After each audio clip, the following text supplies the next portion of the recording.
국가정에서 하나님의 말씀으로 하나가 되는 백동교회 성도님들에게 사랑과 평안을 전합니다.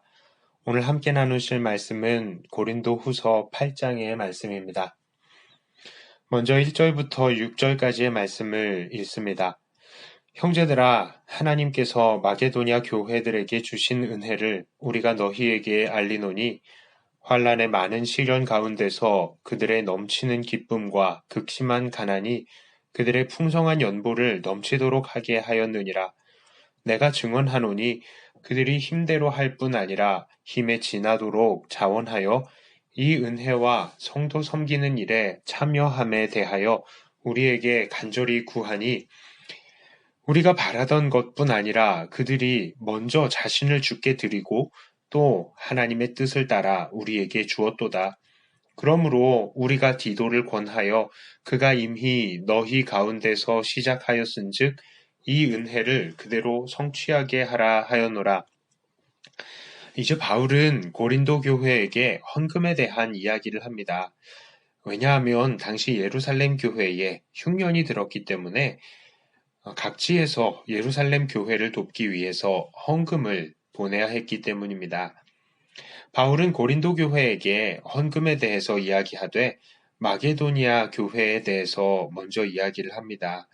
마게도니아 교회는 어떻게 헌금을 했습니까? 그들은 환난의 많은 시련 가운데서 넘치는 기쁨으로 했으며 극심한 가난 속에서도 풍성하게 헌금을 했다라고 말합니다. 그러니까 보통 사람들의 기준으로 보면 도저히 헌금할 수 없는 상황이었던 중에도 힘의 한계를 넘어설 정도로 헌금을 한 것입니다. 뿐만 아니라 그들은 자원하여서 드렸습니다. 그들은 그렇게 헌금함이 은혜와 성도 섬기는 일에 참여하는 것인 줄 알고 바울에게 그것을 간절히 구하기까지 한 것입니다. 제발 이것으로 성도들을 섬기고 은혜를 나누게 해주세요 라고 앞장서서 자원하여서 바울에게 부탁을 하는 것입니다. 그래서 바울은 디도에게 부탁하여 고린도 교회도 그렇게 마게도니아와 같은 태도로 그런 자세로 그런 은혜로운 연보를 하라라고 부탁을 했었던 것입니다. 7절부터 12절까지의 말씀입니다. 오직 너희는 믿음과 말과 지식과 모든 간절함과 우리를 사랑하는 이 모든 일에 풍성한 것 같이 이 은혜에도 풍성하게 할지니라. 내가 명령으로 하는 말이 아니요 오직 다른 이들의 간절함을 가지고 너희의 사랑의 진실함을 증명하고자 함이로라. 우리 주 예수 그리스도의 은혜를 너희가 알거니와 부요하신 이로써 너희를 위하여 가난하게 되심은 그의 가난함으로 말미암아 너희를 부요하게 하려 하심이라. 이 일에 관하여 나의 뜻을 알리노니 이 일은 너희에게 유익함이라. 너희가 1년 전에 행하기를 먼저 시작할 뿐 아니라 원하기도 하였은즉 이제는 하던 일을 성취할지니 마음에 원하던 것과 같이 완성하되 있는 대로 하라. 할 마음만 있으면 있는 대로 받으실 터이요 없는 것은 받지 아니하시리라. 자, 여기서 바울은 이들의 헌금이 먼저 이들이 1년 전에 자발적으로 시작했던 것이라 라는 것을 밝히 말하고 이제는 그것을 완전하게 완성하라 라고 말을 하고 있습니다. 특별히 바울은 예루살렘 교회를 돕기 위한 연보에 대해서 두 가지로 이야기를 하고 있습니다. 첫째는 8절에서와 같이 이들의 자발적인 연보를 통해서 예루살렘 교회를 향한 고린도 교회의 사랑의 진실함을 증명할 수 있다라는 것입니다. 특별히 다른 이들의 간절함을 가지고 증명하려고 한다는 말은 바로 마게도니아가 그렇게 간절히 은혜를 나누기를 원했던 것을 보니 너희도 그렇게 하면서 사랑을 증명해 보아라 라고 말을 하는 것입니다. 이거는 사실은 무거운 압박입니다. 돈으로 우리의 사랑이 증거가 될 수가 있을까요? 때로는 그렇지 않을 때도 있습니다. 사실 부자들이 내는 돈은 가난한 자들이 내는 것에 비해서 액수는 많을지언정 그들은 아무렇지도 않게 돈을 낼 수도 있을 것입니다. 하지만 가난한 여인의 두 렙돈과 같은 것은 어떠했습니까? 그것은 정말 가난한 중에 전부를 낸 돈이었습니다. 그 여인은 비록 적은 돈이었지만 그것을 통해서 하나님을 향한 자기의 사랑을 증명했던 것입니다. 그러니 지금 바울은 그런 가난한 여인의 두 렙돈과 같은 연보로 그들의 이웃사랑을 증명해 보이기를 도전하고 있는 것입니다. 마게도냐가 그렇게 한 것 같이 말입니다. 두 번째로 바울은 예루살렘 교회를 위한 연보에 대해서 7절을 보면 은혜라고 표현을 합니다. 돈이 은혜가 될 수 있겠습니까? 너무 속물 같아 보이기도 한 것 같습니다. 그러나 바울은 이렇게 연보하는 것을 부요하신 예수님께서 우리를 부요하게 하시기 위해 친히 가난해지셨던 것과 관련시켜서 설명을 합니다. 그것이 예수님의 은혜였지요. 예수님은 그렇게 하지 않으셔도 되셨지만 우리를 사랑하셔서 친히 가난해지시고 우리를 부요케 하셨던 것입니다. 그래서 그것이 은혜인 것입니다. 그러므로 바울도 이렇게 예수님의 은혜를 경험해서 아는 사람들이라면 당연히 다른 사람들을 부요하게 하는 은혜를 베풀라라고 말을 하고 있는 것입니다. 13절부터 15절까지의 말씀입니다. 이는 다른 사람들은 평안하게 하고 너희는 곤고하게 하려는 것이 아니요 균등하게 하려 함이니 이제 너희의 넉넉한 것으로 그들의 부족한 것을 보충함은 후에 그들의 넉넉한 것으로 너희의 부족한 것을 보충하여 균등하게 하려 함이라. 기록된 것 같이 많이 거둔 자도 남지 아니하였고 적게 거둔 자도 모자라지 아니하였느니라. 자, 그렇다고 바울은 이 구제헌금이 다른 사람들은 부하게 하고 자기는 가난해지게 만드는 것은 아니다라고 말합니다. 이것은 서로 균등하게 하는 것이다라고 말합니다.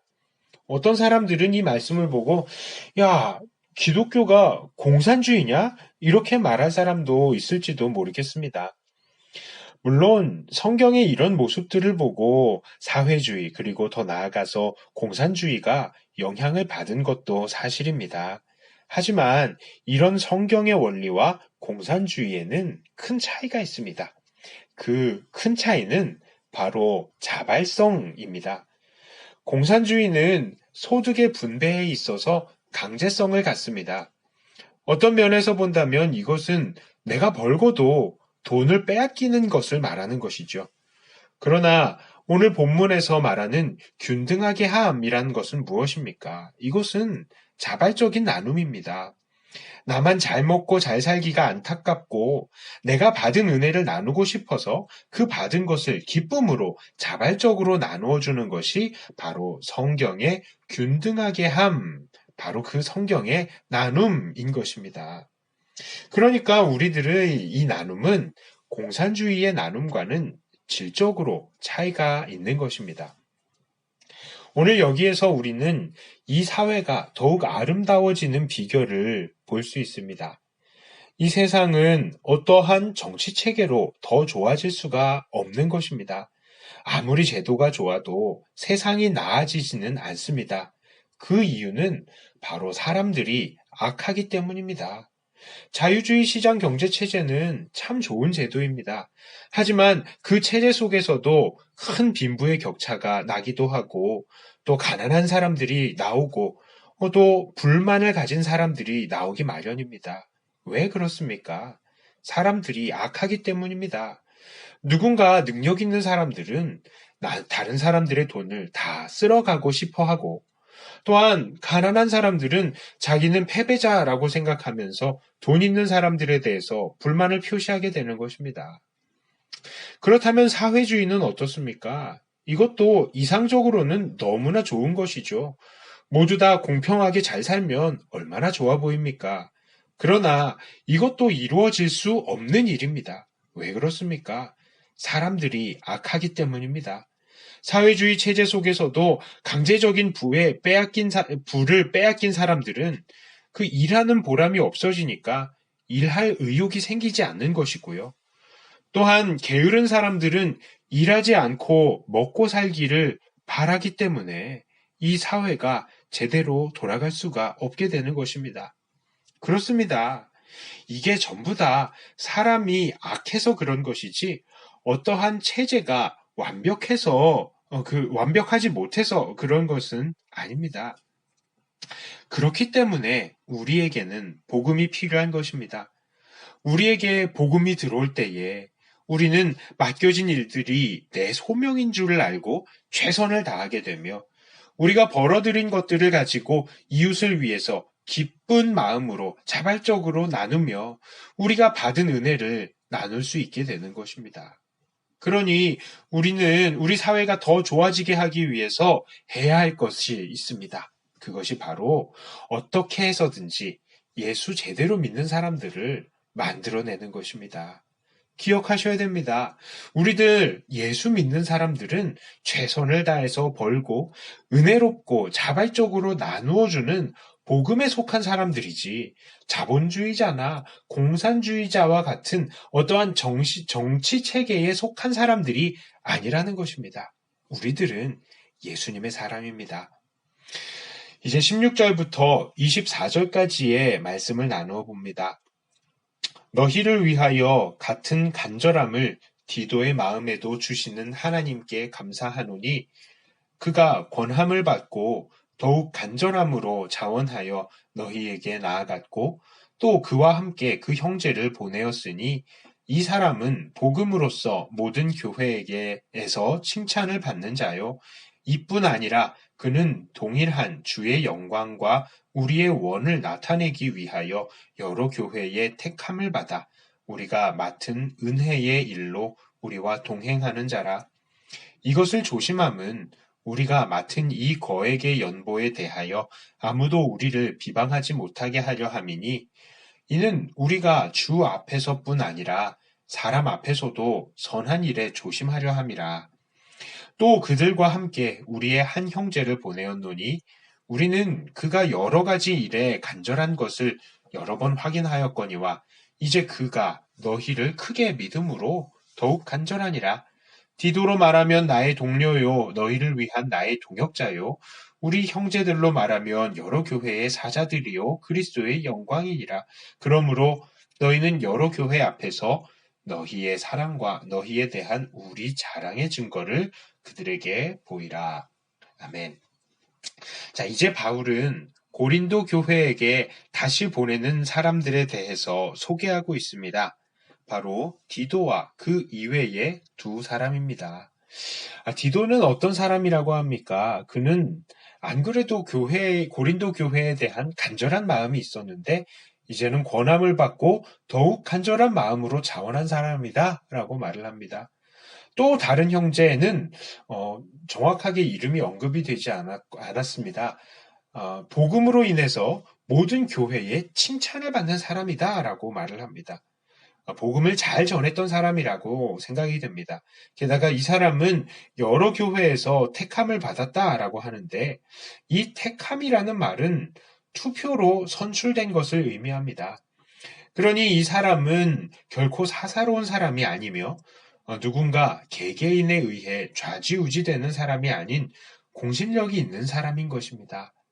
이 사람은 왜 선출이 되었습니까? 바로 돈과 관련된 일에 있어서 어떠한 사람들의 비방이 없게 하는 것입니다. 그리고 또 다른 형제도 있습니다. 이 사람도 이름이 알려져 있지 않습니다. 그도 간절한 마음이 있었는데 바로 고린도 교회를 크게 믿는다라고 말을 합니다.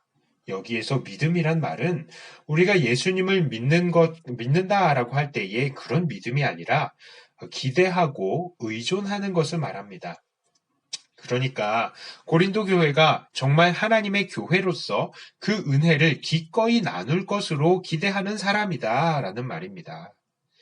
그러므로 바울은 고린도 교회에게 부탁하기를 이 사람들이 바로 여러 교회들을 대표하는 사람들이니 이들에게 바울이 그동안 해왔던 자랑의 증거를 보이라 라고 말을 합니다.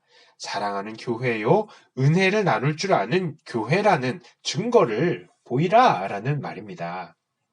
이 부분 속에서 우리는 특별히 바울이 금전적인 부분에 있어서 사고가 일어나지 않도록 각별하게 주의를 기울이고 있는 것을 볼 수 있습니다. 교회는 특별히 돈을 관리하는 데에 있어서 조심해야 합니다. 왜냐하면 그만큼 돈에 대해서는 문제가 일어날 가능성이 높기 때문입니다. 돈의 액수가 늘어나면 그만큼 사람들에게 욕심이 생기기 마련이고, 또 어떤 사람들은 그 돈의 액수가 크지 않더라도 공금에 대해서 함부로 하는 사람들도 있기도 합니다. 그러므로 공신력 있는 사람들의 관리가 필요하며 여러 사람의 경계가 필요한 것입니다. 그래야 금전적인 사고가 일어나지 않고 이것으로 인해 아무도 교회를 비방할 수가 없게 되는 것입니다. 옛날 우리 교회들을 보면 이런 금전적인 문제들로 많은 사고들도 있었고, 또 돈 관리를 함께하는 사람 없이 목사님 혼자 돈 관리를 하다가 특별히 정말 어떤 문제가 없었음에도 불구하고 금전에 관련되어서 모함을 받았던 경우들도 많이 있었습니다.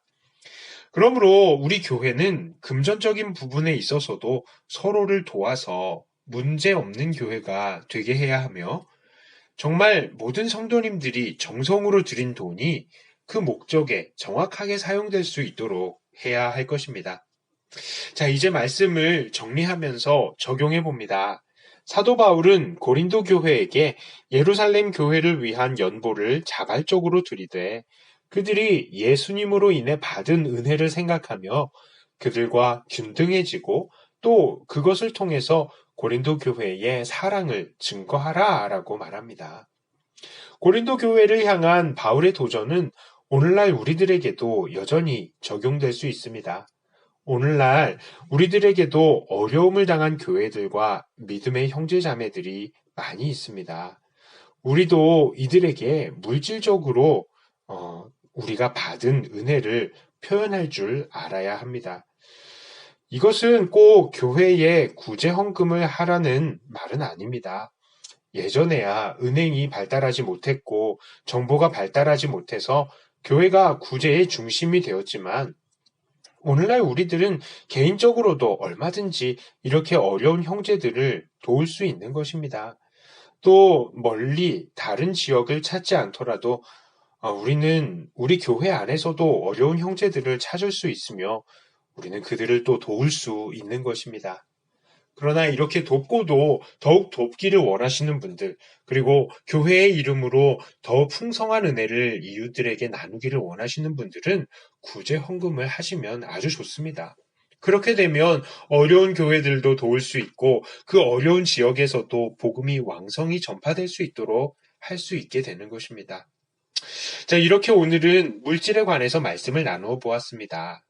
사실 많은 목사님들은 헌금에 대해서 설교하기를 부담스러워 하십니다. 혹시 이것 때문에 성도님들이 시험 당하지는 않을까 하고 말합니다.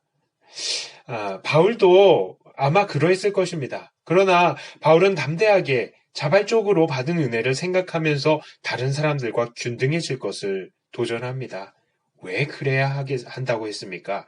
그것이 우리의 사랑을 증명하는 것이라고 8절과 24절에 두 번에 걸쳐서 말씀하고 있는 것입니다. 그러므로 우리도 어떤 사람이 되어야 마땅하겠습니까? 가난한 이웃들의 필요를 실제로 채워줄 줄 알며 또 그들과 균등한 삶을 살기를 자청하는, 정말 주 안에서 한 몸이 되는 것을 실천하는 사람들이 되어야 할 것입니다. 이렇게 늘 이웃들에게 풍성하게 도움을 주며 서로 은혜를 나누시는 사랑하는 백동교회 성도님들이 다 되시기를 주님의 이름으로 축복합니다.